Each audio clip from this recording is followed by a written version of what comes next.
Okay, morning. I made a video yesterday about homeschooling and I said it was about homeschooling in BC, which some of my videos will be about that. I realized yesterday's wasn't at all. So anyway, this one probably won't be either. So the first thing you are going to want to decide is, am I going to homeschool or not?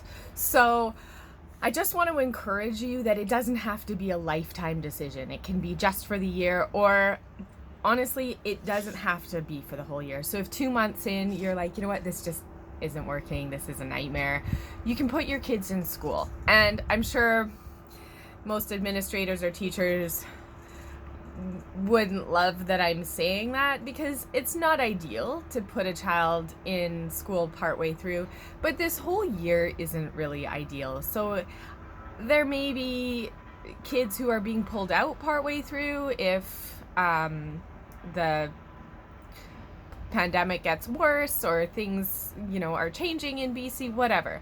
So if you've ever thought that you'd like to try homeschooling, this is a great year, because I sort of feel like in a lot of ways it could be a bit of a wash, just because we don't know what's going to happen. So if you decide to homeschool and a few months in you're just like, this isn't working, you can put your child in school.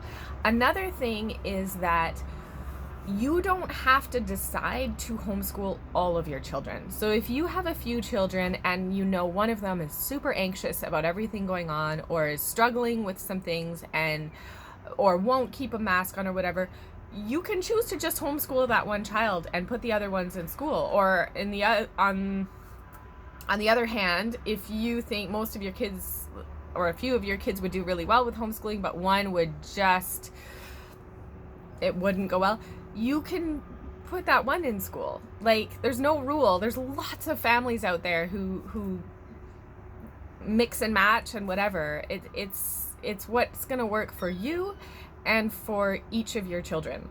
So don't feel like you have to make a whole family-wide decision. And I understand it's a little bit different with the pandemic, because if you're keeping your children home for safety and health reasons, I understand you probably wouldn't want to put one child in. But if you have one child who would do the mask and the hand washing and things and be very responsible about that and thrive in the school system, then you're allowed to do that. But also just remember that if in a couple months it doesn't work, it's just like if you moved, right? Like if you suddenly moved to the area, you'd go to the local school and ask to register your child. And I understand that I might be wrong there, that it might be a little more complicated and stuff, but just remember that this doesn't have to be like a huge lifetime decision. It can just be for this year. It can just be for a few months to try it, and you're allowed to change your mind and mix things up and change what you're doing.